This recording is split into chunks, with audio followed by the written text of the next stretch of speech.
tak prejdem, naraz stretnem toto, čo krúci z kabelku. A ona tak na mne kúkla: dedo, nechcete si pošpasovať za 100 €? Bo ja na ňu tak kúkam, 100 € by še zišlo.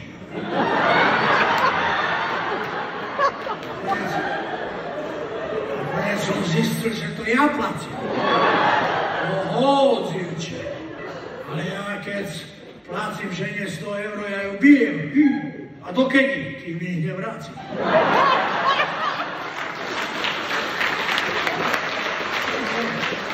No som spomínal, ľudia moja, že ja nerad vítam, ale žiaľ, inakšie to nedá, keď človek chce vidieť aj druhých ľudí, Slovákov, Čechov, zahraničí.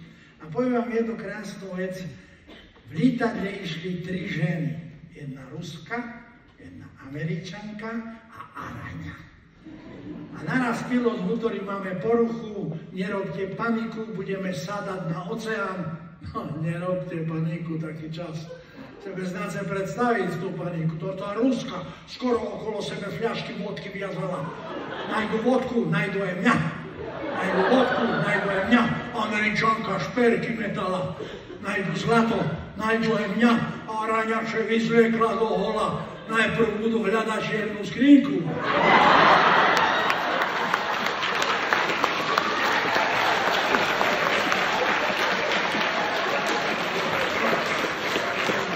Nezabudnem, jak Žiga telefonuje Dežovi a zdvihla jeho žena. Prosím si, Deža, k telefonu. Kúpe sa. Čo? Kúpe sa. Prebačte za omyl. Minule še Araňu pýtam: Araňko, a ten tvoj syn už chodí do školy? Nie, tá pravom to chodí do školy, vieš, a to je veľmi talentovaný chlapec. Už vie napísať podpora. Humor je nádherný. A nikde nedobre, jak tak 3 doktori šezeli pri pive.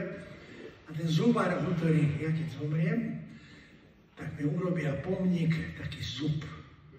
Zub bude ten pomník, teda čo nádherné. No a druhý doktor, internista, ktorý, a ja keď zomriem, tak urobia mi také srdce. Taký pomník, srdiečko. Chápete? A gynekolog, ktorý, ja mám rád, keď sa aj rozsype.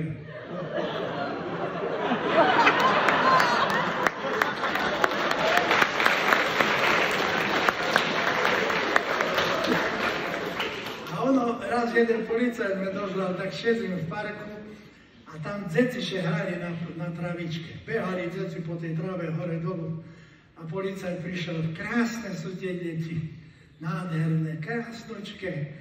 A to tie ženy, co tam šezeli na lavičke, to sú naše, áno, 50 € za šlapanie trávy.